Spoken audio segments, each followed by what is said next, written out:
Welcome to Lesson 2. In this lesson, we're going to keep in mind what we learned in Lesson 1 about exponents and how things can grow exponentially, like one of those summer jobs. But we're also going to start comparing it to linear growth patterns and then using that to be able to differentiate between a linear growth pattern and an exponential growth pattern. We're going to start with example 2.1. How big can the garden be? A homeowner wants to build a garden and they're using concrete tiles on the outside, and the length can vary. So we can start with a short garden here or get to a longer garden here, but the width cannot vary. So you'll notice that the garden gets longer but not wider.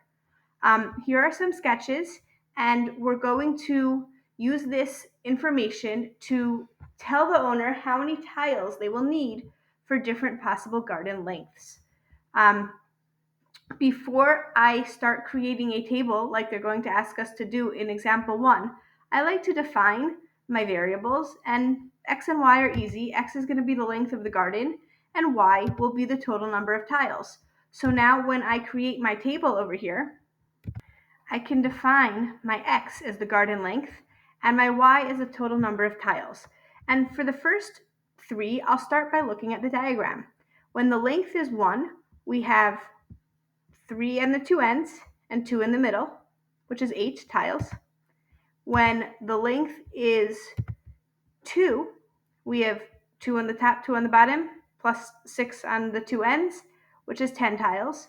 And then when the length is 3, when the garden is 3 meters long, we have 3, 3, 3, and 3 for a total of 12 tiles. And then I can notice a pattern. We go from 8 to 10 to 12. So we're adding 2 each time, and that lets me complete the table with 14, and that should say 16. And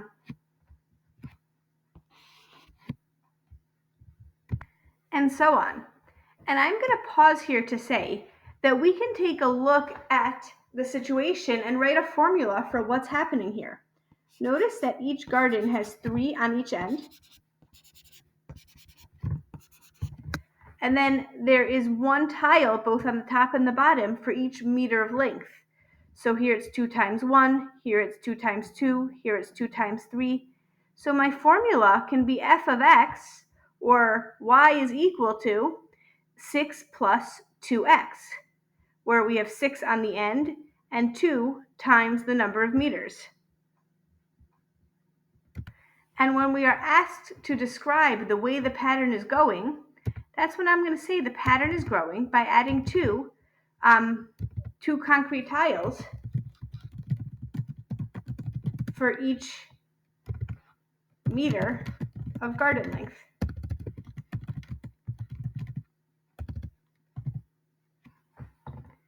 And that is the end of this example, where we're analyzing the amount of concrete tiles we will use when you change the length of the garden.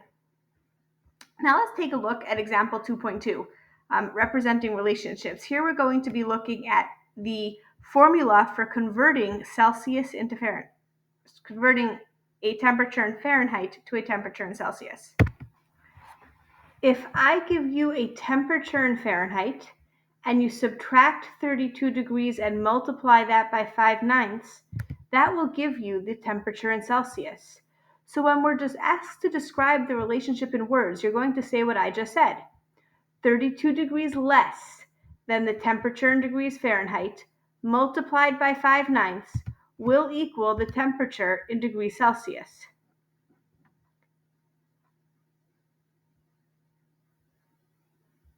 This is a linear relationship. And then they ask us to complete the table showing the corresponding temperatures in Celsius and Fahrenheit. So what we need to do is take this formula and substitute 23 in for F, or each of these values in for F. So 23 minus 32, all that times 5/9, that will equal your degrees Celsius. 41 minus 32, multiply that by 5/9, that will equal your degrees in Celsius. I'm going to show you a tool that I really like to use in Desmos.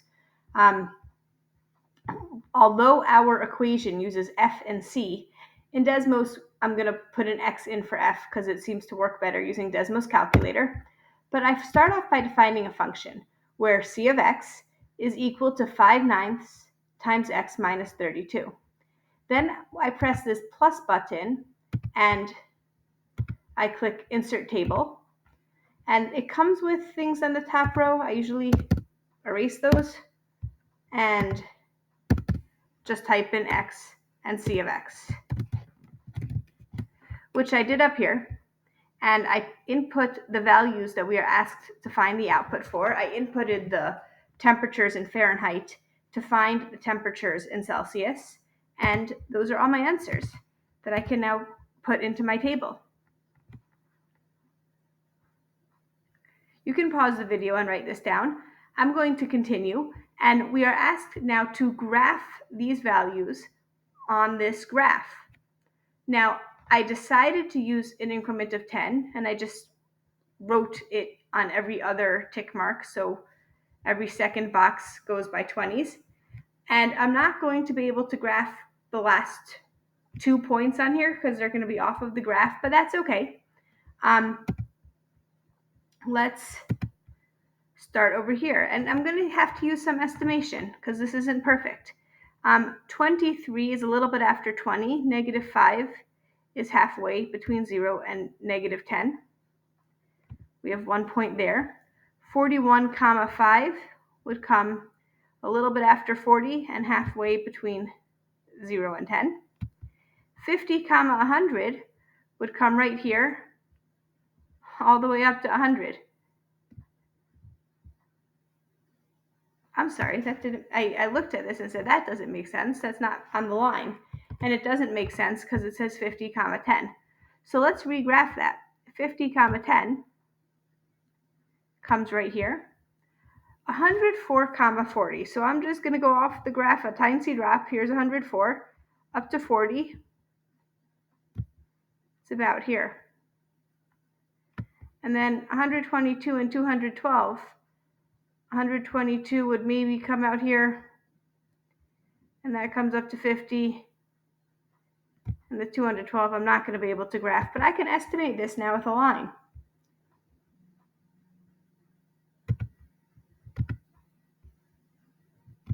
And it's not perfect because I've estimated a little bit when graphing these points, but you can see that the change is linear, the change is on a line, and really the change is 5/9 a degree Celsius per degree Fahrenheit. And here's my graph. Now, they ask us which representation I would use to answer each question. To be honest, my personal preference is I'm usually going to go to the equation because you get a very exact answer from the equation. But there's room for, you do not have to give the same answers that I gave as long as you give me a reason why. So if they ask me to find the temperature of an oven in Fahrenheit when it's set to 100 degrees Celsius, I looked at the table and said 100 degrees Celsius is right here. Whoops. And therefore, I'm going to just use the table. The answer is right in front of me. And then when I'm asked, the forecast is 30 degrees Celsius. Is it going to be cold, warm, or hot? I'll probably use the graph because I'm not looking for an exact answer.